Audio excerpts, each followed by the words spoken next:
Ito mga TH, meron tayong binibenta dito ano. Ano to? Tactical 511. Tactical 511 watch. Yan, oh. Under the water. Baka sinong may gusto mag-avail nito, ayan. Ano to? Waterproof? Waterproof. 100 meters. Okay.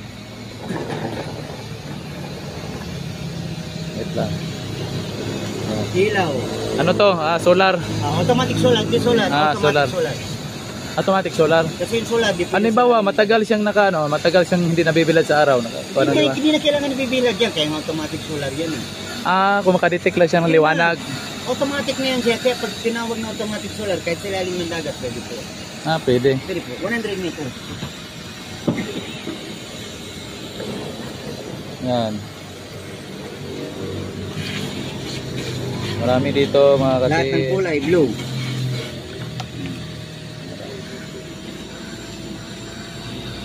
Pili yan ma-on sa ilalim. Ganun. Hindi, huwag. Ganun ba? Pag nasa ilalim ng dagat ka, hindi pwede yun. Hindi pwedeng pindutin. Kahit 10 milyon yung relo mo, pag inila mo to, may gasket sa ilalim yan. Okay. Huwag. So, ganun lang. Gamitin mo lang. Huwag mo lang pindutin Hindi sa na. ilalim. Kahit, sabi ko sa'yo, kahit na yung Rolex pa na 1 million, pag ilayin mo yun, may mga gasket sa ilalim yun. May mga gasket.